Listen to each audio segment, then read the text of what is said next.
Bonjour les amis, un Québécois aux Philippines.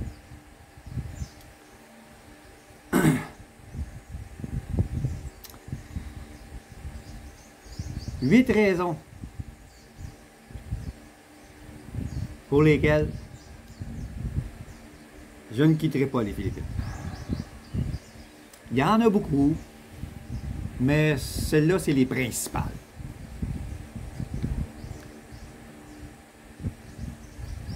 Raison numéro 1. L'hospitalité. Les gens ici ne sont pas seulement hospitaliers, ils sont amicaux. Ils veulent vous connaître. Ils vous parlent sur la rue. Ils vous interpellent. Hey Joe! How are you? Dans les parcs. Vous vous promenez dans un parc.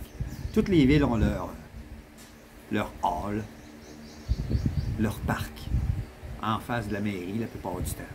Un gros parc. Puis il va y avoir des Filipinos, surtout si vous êtes dans des petites villes. Il y a des Filipinos qui vont vous parler. Des jeunes, surtout dans les parcs. Sur la rue, ça va être des personnes d'un certain âge, quarantaine, des conducteurs de tricycle, tricycle.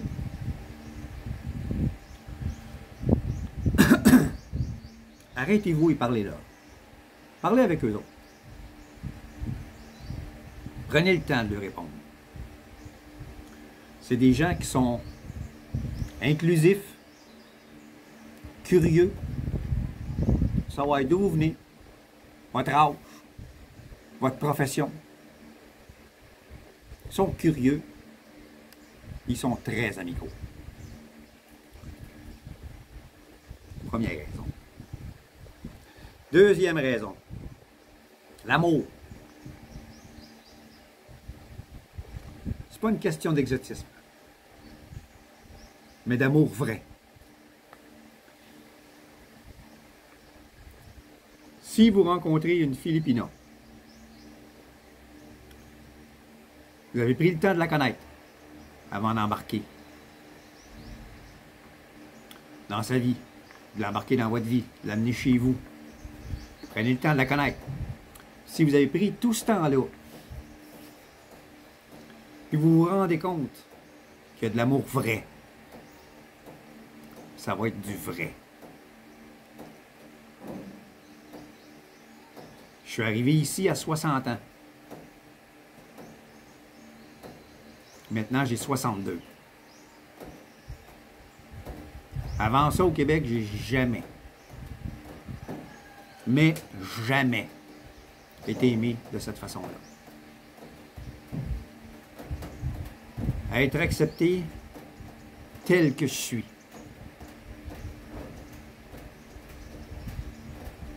Avec mes bons et surtout mes mauvais côtés. J'en ai. Oh oui, j'en ai.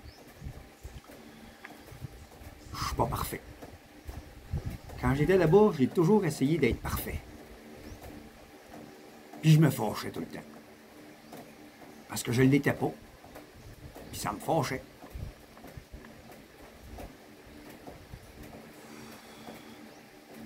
Ici, je suis pas parfait. Puis je le montre. Tanné. J'étais tanné d'avoir une carapace pour me protéger. Je me suis ouvert. Je me suis montré à nu. Puis je suis accepté tel que je suis. Puis je suis aimé tel que je suis. Ma blonde me l'a dit. Elle m'appelle Angry Bird. Puis des fois, mon petit côté Angry Bird sort. Ça se m'arrive. Ah, you my favorite Angry Bird.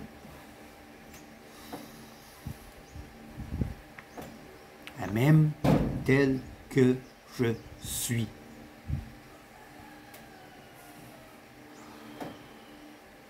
J'ai jamais senti ça de toute ma vie.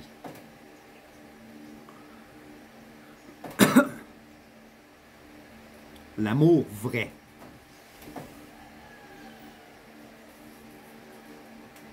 Troisième raison.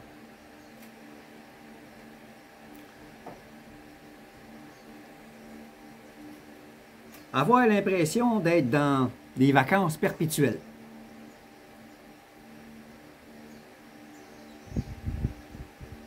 Le temps compte pas ici. Il n'y a rien qui presse. Je travaille sur le terrain. Commence à faire trop chaud. J'arrête. J'ai pas fini. J'arrête. Oh, tonnerre.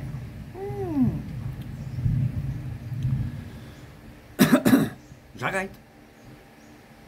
J'ai travaillé 3 heures. J'arrête. J'ai travaillé 2 heures. J'arrête. Je ne peux pas travailler avant 3 heures, 3 heures et demie, 4 heures. Le soleil commence à se coucher à 5h30. Mais à 5 heures, il faut que je soupe. J'arrête à 5 heures. J'ai commencé à 4h30, 4h15, 3h30, 3h45 à faire quelque chose. 5 heures. C'est le temps de manger. On arrête tout. 6 heures. Bye. Le soleil est parti. 12 heures plus tard, il se réveille. 5h30, il commence à se lever tranquillement. 6 heures, un petit peu plus clair. 6h30. Le soleil est là. Pas le temps de finir? Pas grave. Demain est un autre jour. Il n'y a rien qui presse. Tu es en vacances perpétuelles. Le temps compte plus.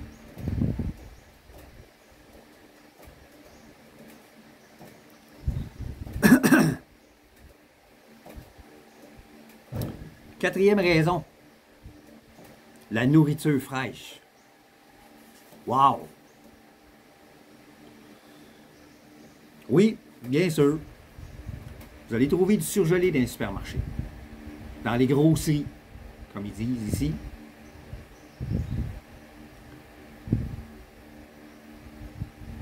Mais toutes les villes ont un ou plusieurs marchés publics où la nourriture est fraîche du jour.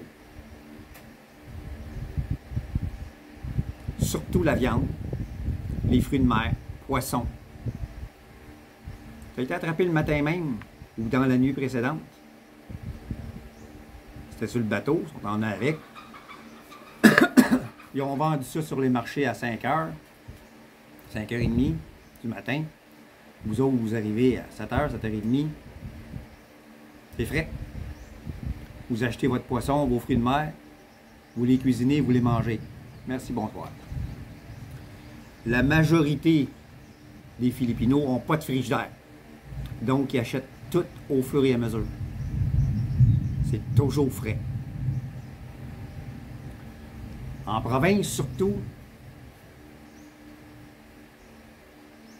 il y a 3 papayes qui pourraient être cueillies sur un arbre. Une qui est prête à manger comme fruit, puis 2 autres qui sont prêtes à manger comme légumes. Ils ne cueilleront pas les 2 qui sont prêtes à manger comme légumes. À moins qu'il y en ait besoin d'un pour le repas. L'autre, qui est bon à manger comme fruit, ben, ça va être le dessert. Ou c'est le merienda, l'après-midi. Donc, ils vont le cueillir le matin, parce qu'il est le premier en bas. Ils vont le cueillir le matin, mais ils vont le manger l'après-midi, vers 3 heures, comme collation. Mais celui qui est au-dessus, ils vont s'en servir pour le dîner. Donc, tout est frais. Ici, ils ont plusieurs arbres. Ils en ont plusieurs. Mais ils vont partager avec le voisin. Pour pas que ça se perde. Ils font pas de réserve ici. Tout est acheté à mesure. Les seules réserves qu'ils ont, c'est le poivre, le sel, le sucre, des choses comme ça. Parfois, ils n'ont même pas de cube de poulet ou de bœuf. Pour faire le repas, ils vont aller au Sari Store puis aller le chercher 10 minutes avant de faire le repas. Ou ils vont envoyer un enfant pour aller le chercher. Ils vont me chercher 2 cubes de bouillon de poulet. Ils ne feront pas de réserve. Ils achètent à mesure.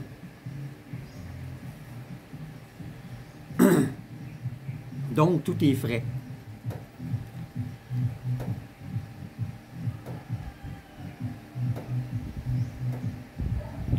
Depuis que je suis ici, je fais plus de cholestérol. J'ai plus de mauvais cholestérol. J'ai évité le gras du porc. J'ai évité le gras de poulet, la peau de poulet. Puis le gras de poisson, il est bon pour la santé. Donc, mon cholestérol est parti. J'ai même maigri. Dizaines de livres, douzaines de livres. Je ne sais pas exactement combien, je ne me suis pas pesé, mais je le vois. Bedaine. Petite drôle. Avant, j'avais pas de grosse, là, mais on me regardait, là. Fait de bedaine, bonhomme. Là, tout parti. Naturellement. Pas de diète nocive pour la santé. Tout doucement, naturellement. C'est parti. Ma santé est meilleure. Tout ça à cause de la fraîcheur des aliments.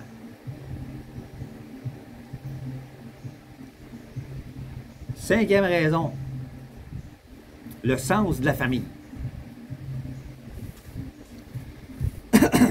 Ici, c'est tissé serré. On disait ça dans le temps au Québec. Une famille tissé serré. Il y a encore des familles qui le disent.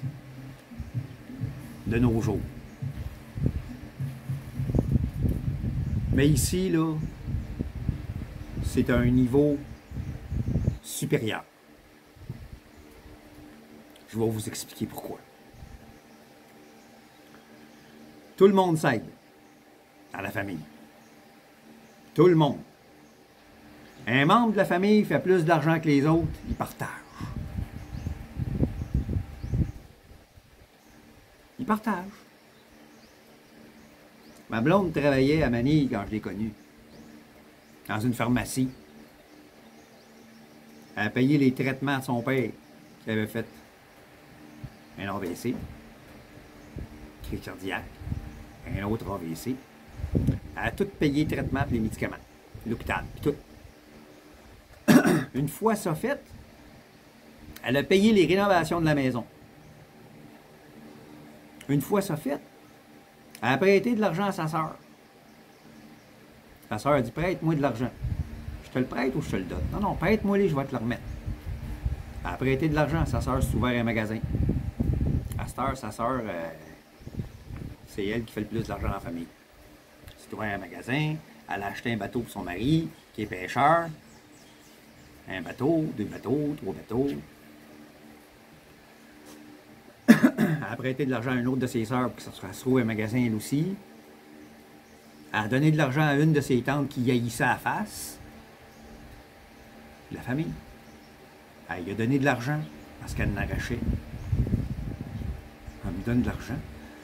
Elle avait entendu parler par sa mère que ma tante en arrachait. Elle a envoyé de l'argent. Tiens, donne-y ça. La famille. Elle m'a eu à la face. Pas grave. C'est la famille. À cette heure, sa tante, il y a eu à la face. Il n'y a plus personne qui a eu à la face. Il y a du monde qui ne l'aimait pas. Parce que ma blonde, elle a son franc-parler, puis à cette heure, tout le monde la respecte. Elle a aidé elle. Elle me pardonne de ne pas l'aimer. C'est le sens de la famille. Là, toi.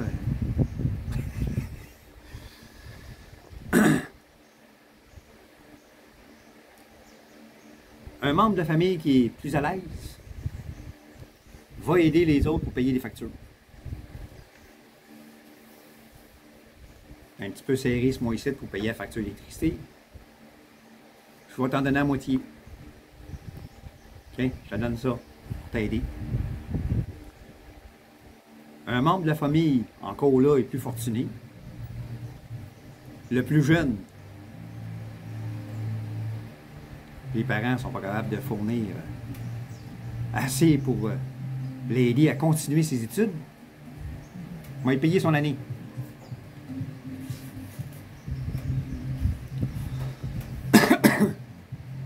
Je suis encore célibataire, puis j'ai une bonne job. Je vais l'aider. Paye les études du plus jeune.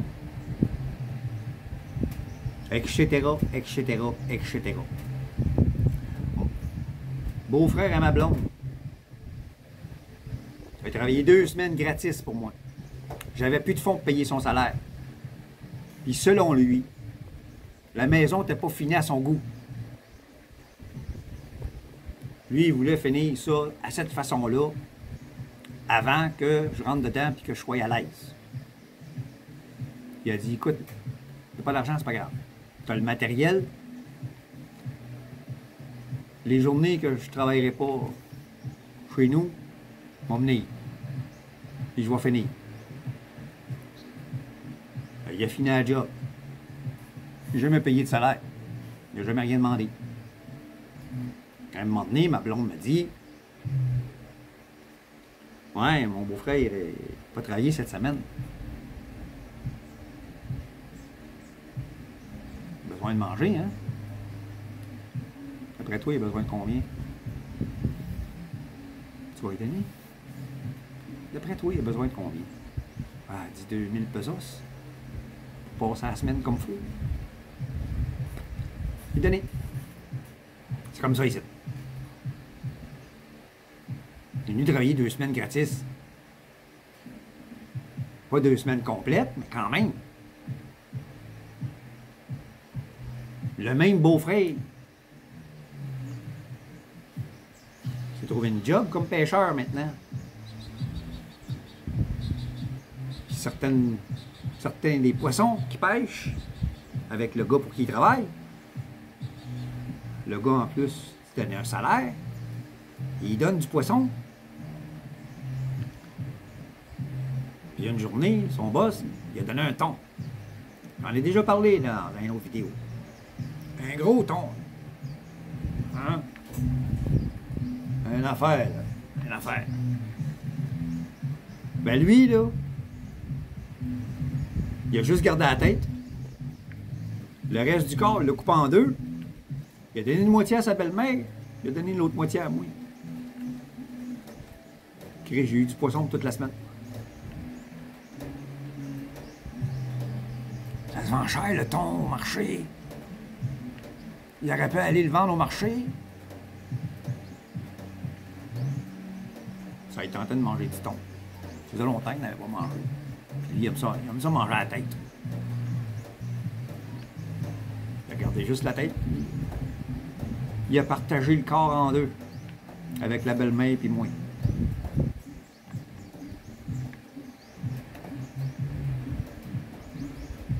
L'autre beau-frère. L'autre pêcheur. Celui qui était avec 3 bateaux maintenant. Et à un moment donné, il revient de la pêche. J'étais chez ma belle-mère. Ma blonde a dit, hey, viens voir, viens voir, viens voir. Il a pêché des beaux poissons. OK, on va voir. On va voir ça. Wow, quelle sorte de poisson que c'est ça? Donc, bien cute. Il était beau, de belles couleurs, de belles formes, toute la kit. Là, ma blonde elle demande, quelle sorte de poisson, ça? Fait que là, il dit, telle sorte de poisson. Et il dit, prends-les pour Séville. Il m'appelle Séville ici. Il m'appelle pas Yves, il m'appelle Séville, à l'envers.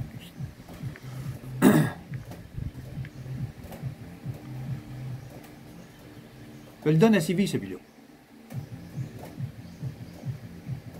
Je l'ai vu sur le marché, ce poisson-là. Okay. 400 pesos le kilo. Chris, c'est quasiment le même prix que le porc. Le porc, habituellement, c'est quand même assez cher. Comparativement aux autres viandes, comparativement au poulet. Je pense que c'est rendu à 460, 470, 430, quelque chose comme ça, le kilo. Le poisson-là, il était 400 pesos le kilo. C'était plus cher que les crevettes, quoi. Les grosses crevettes, ben, ça dépend. Les grosses Tiger, là, ça peut aller jusqu'à 600 pesos. Mais il y a des crevettes plus petites que c'est 300 pesos pour le kilo. Fait que des crevettes grosses en même, c'est quand même... Hein? C'était plus cher que les crevettes. C'est comme ça. C'est comme ça ici. Le sens de la famille.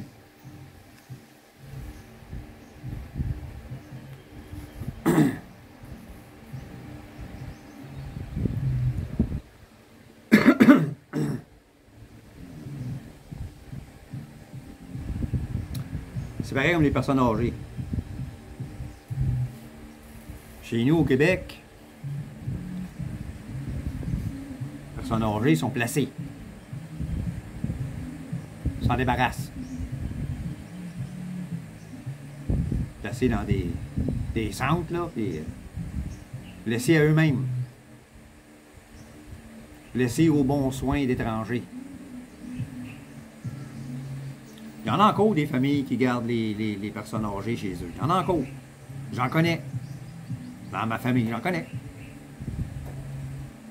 Mais, moi, par exemple, est-ce que mon fils ou ma fille me garderait avec eux autres en vieillissant? Je ne sais pas. Peut-être que oui, peut-être que non. Je ne le sais pas. Mais prendre la chance, puis avoir comme attente que, oui, ils vont me garder, puis de réaliser que non, ils ne le feront pas. Ils n'ont pas les moyens financiers. Ou que ça ne le tente pas. C'est des choses qui arrivent. J'ai mauvais caractère.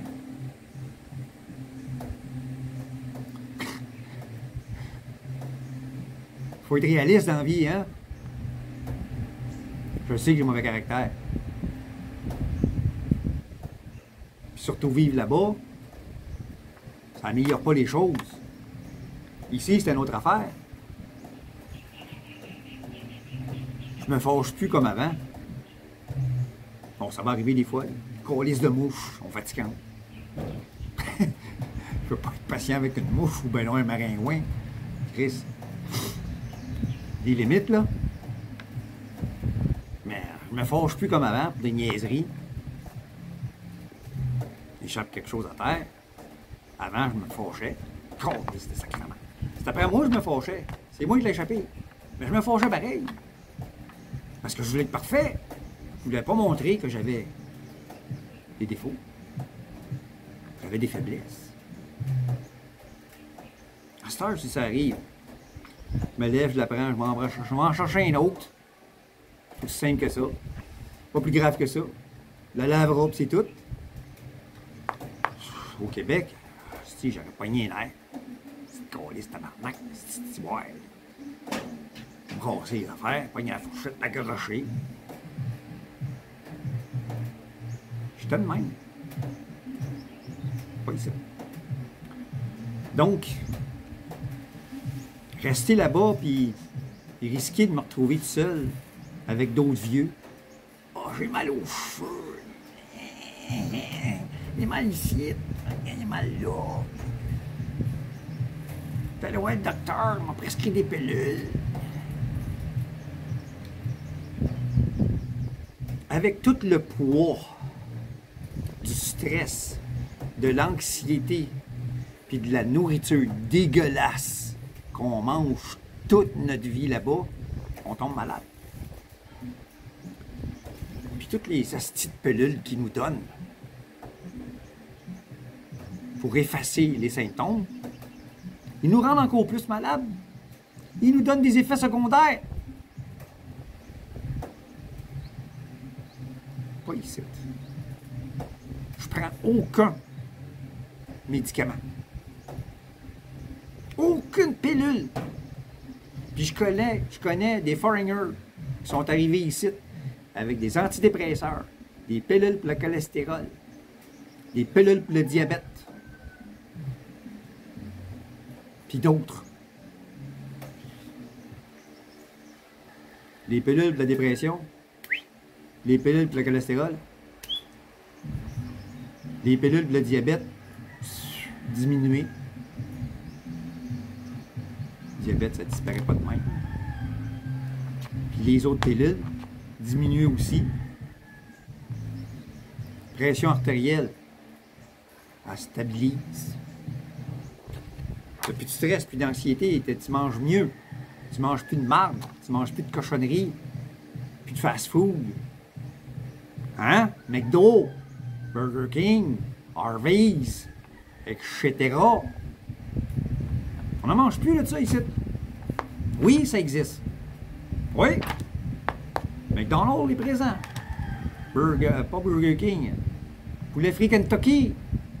C'est présent. Si je mange du poulet frit, si je suis en ville, puis dans Malayan, je vais manger du Jollibee. Une fois par 2 mois. Si je veux manger du poulet frit, il y a une femme qui en fait ici.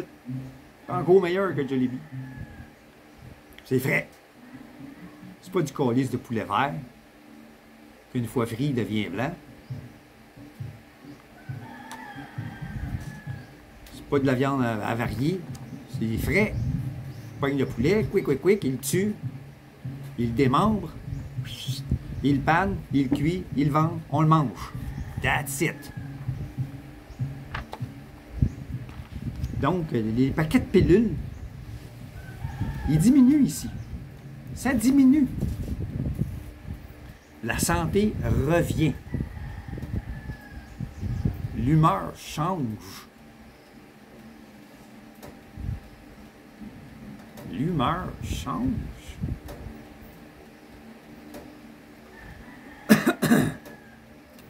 Raison numéro 6. Peut-être pas pour moi. Ou peut-être. Les opportunités. Dans 10 à 15 ans, il va y avoir un boom économique et électronique ici.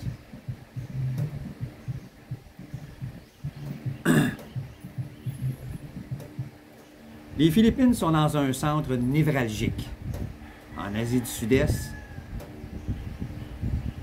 en Asie. On est au milieu. La Chine, Thaïlande, les autres pays d'Asie du Sud-Est, l'Australie.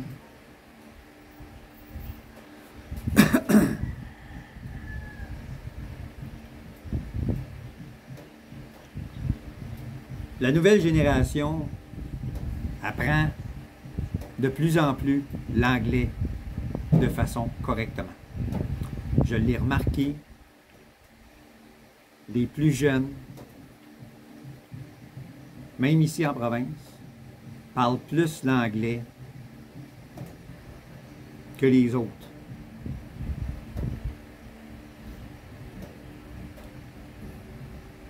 Beaucoup s'intéressent à l'informatique.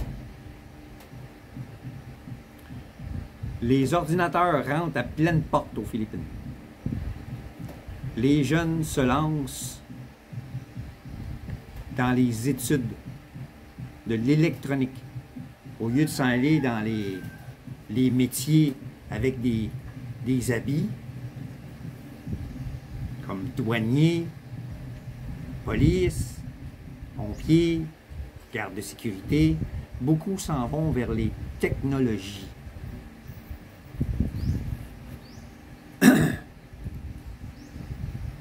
Bientôt, les opportunités pour un créateur digital vont s'ouvrir aux Philippines. Il va y avoir un boom là-dedans.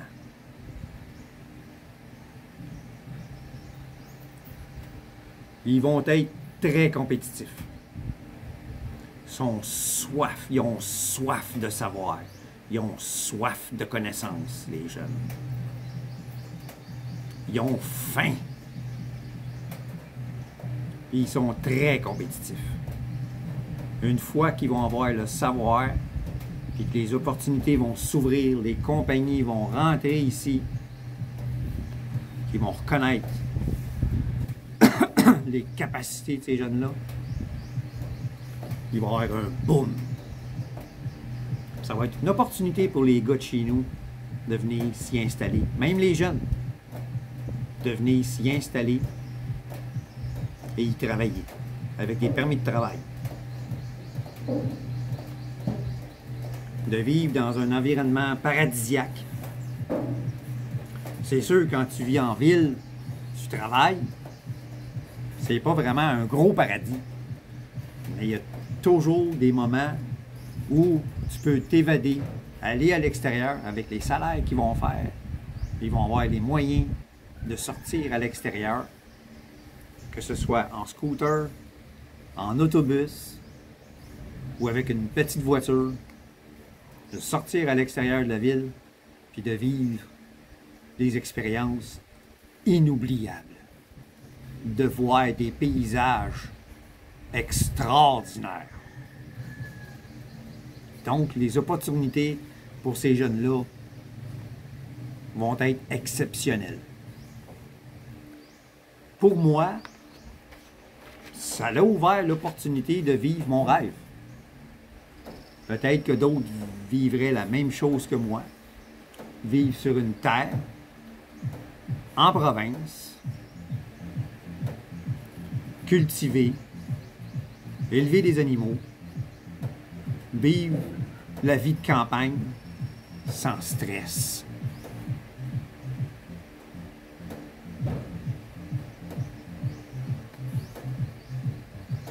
C'est l'opportunité que ça m'a donnée. 7e raison. Meilleur humain.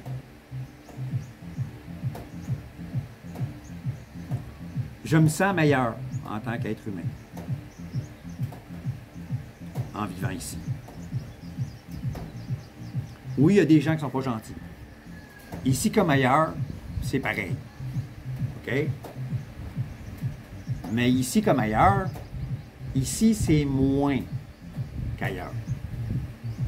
Dans l'Ouest, il y a beaucoup plus de gens dégueux.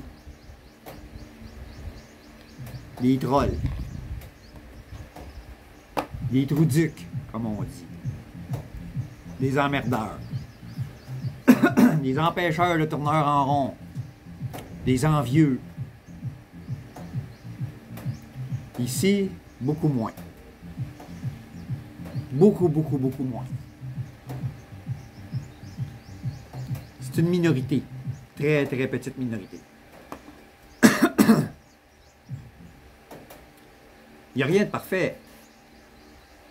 En nulle part. Mais ici, il y a moins de personnes désagréables.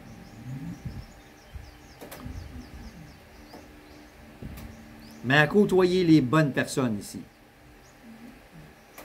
ça change quelqu'un. Ça change notre façon de voir les choses. Ça change notre façon de voir l'être humain. Ça nous redonne confiance en l'humanité. Wow! Si j'ai été chercher ça. C'est même pas écrit. Ouh! Ouais. On évolue. On devient meilleur. Plus patient. Plus tolérant. Compréhensif. Malgré les défauts que ces gens-là peuvent avoir, il faut être compréhensif. Essayer de comprendre pourquoi. On devient plus compréhensif. On étudie. On cherche. Ah, c'est pour ça. Pas de leur faute. OK, c'est pas de leur faute. OK, je comprends pourquoi. Mais ça reste des bonnes personnes quand même. On vit dans le présent. On vit dans le présent ici. Ça fait de nous des meilleures personnes. C'est fini le temps de vivre dans le passé. Toujours ressasser les mauvaises affaires. Avoir des regrets. J'aurais donc dû. C'est trop tard. C'est passé. On ne peut rien y changer. On a fait des erreurs. Il faut les accepter. Il faut faire la paix avec. J'ai dit des mauvaises choses. Je ne peux qu'être désolé de l'avoir dit. Je ne peux pas le changer. Je ne peux pas l'effacer. J'ai été désagréable. Oui, ça m'est arrivé. Mais je ne peux pas l'effacer. C'est trop tard. Il faut juste que je fasse la paix avec. Si je veux être heureux. Si je veux être mieux avec moi-même. Il faut que je me pardonne. Si les autres ne veulent pas me pardonner, c'est leur problème. Je ne peux pas les forcer. Je ne peux rien faire. Désolé. Vivre dans le futur, c'est trop loin. Demain, c'est trop loin. Comme j'ai déjà dit, on traversera la rivière et rendu au pont. Ou on traversera le pont rendu à la rivière.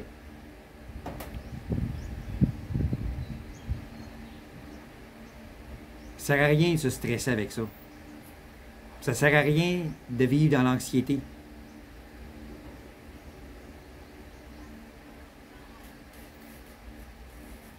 Vis dans le présent. Demain, c'est un autre jour.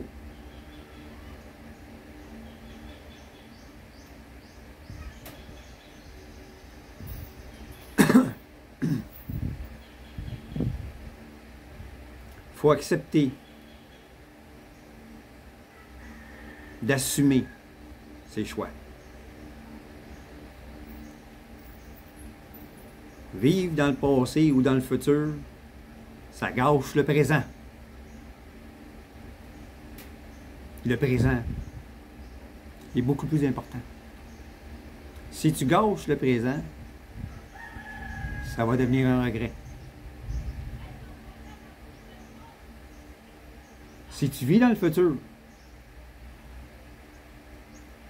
ça gâche le présent. Ça va devenir un autre regret.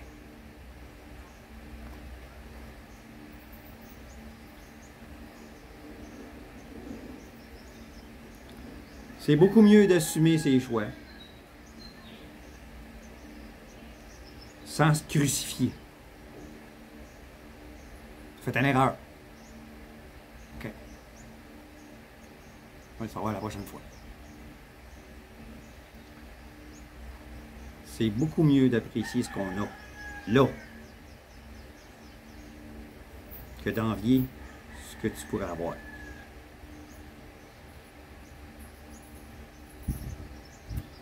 Huitième raison. La paix.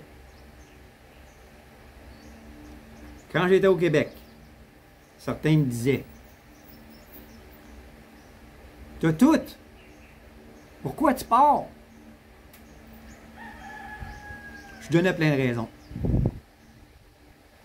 coûte trop cher. Je suis écœuré de vivre dans une société individualiste, d'individualisme, de consommation, de surconsommation. Le manque de respect envers les personnes de mon âge ou le manque de respect en général.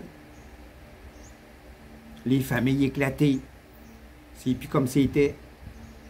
Je m'ennuyais de ça. Les parties de famille à Noël. quand j'étais ado. Je m'ennuyais de ça. Moi, passer Noël dans une salle de réception qui sert habituellement de cabane à sucre, ça m'écœurait. C'est pas ce que j'aimais. Etc., etc., etc., etc. Il y en avait plein de raisons. Mais une fois rendu ici, en province, chez nous, dans ma maison, sur ma terre, c'est la paix qui m'a habité.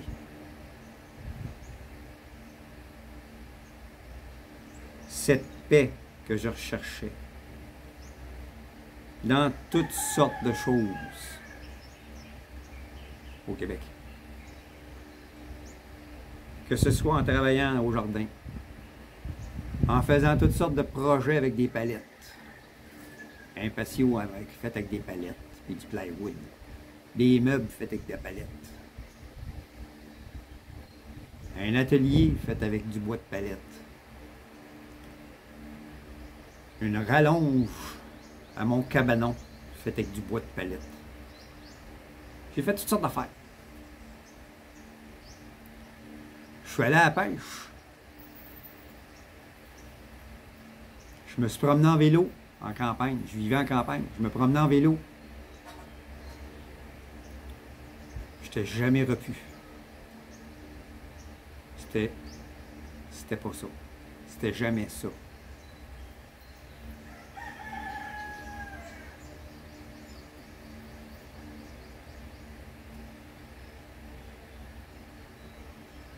Ici, je m'assois sur la terrasse. J'écoute la nature.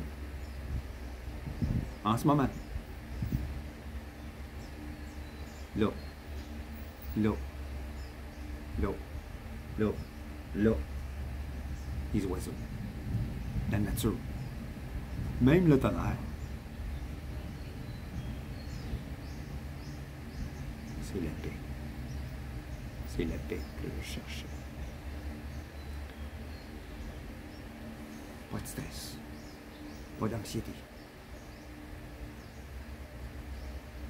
Je suis chez nous.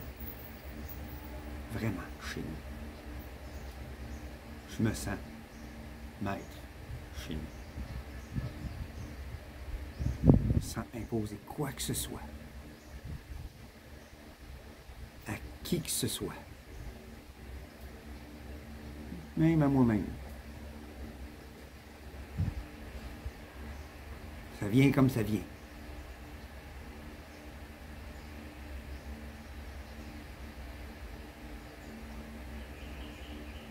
Je vais me promener à la rivière. Juste pour tremper dedans. Il fait chaud. On va aller une sauce à la rivière. L'eau n'est pas très creuse. Tu t'assois dans l'eau, tu t'asperges. Tu entends un cri dans le ciel. Waouh, un aigle! L'aigle philippin, le plus gros au monde. Le symbole des Philippines. C'est gros en tabarnak. Il plane au-dessus de moi. Waouh! Majestueux. La nature. Je vois un martin pêcheur. Un autre sorte d'oiseau que... C'est quoi ça? J'ai jamais vu ça. C'est un oiseau riverain. Il vit sur le bord des rivières. Le soir, à la fin de la journée, j'entends tout le temps des oiseaux qu'on entend juste dans les films. J'ai aucune idée c'est quoi. Je suis même pas capable de le limiter. Ça vient tout le temps de là. Hier, il y en avait 4-5 hier soir. Même si j'avais pris mon appareil photo pour essayer d'entendre le son de mon téléphone n'est pas assez fort pour aller chercher le son. Là. Vous ne l'auriez pas entendu. C'était de toute beauté. Je me sens privilégié.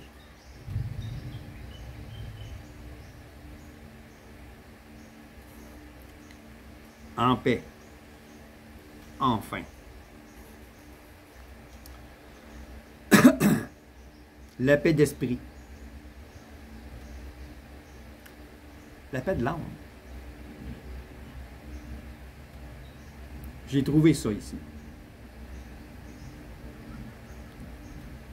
Et comme le dit une chanson, j'en ai déjà parlé dans une autre vidéo, le bonheur, il est là. Pour moi, il est là. Le bonheur,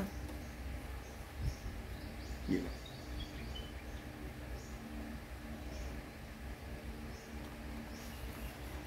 Là-dessus, les amis, je vous laisse. Je m'excuse si ça tremble un peu. Une table en plastique. J'y touche à peine, puis le téléphone se promène sur son pied.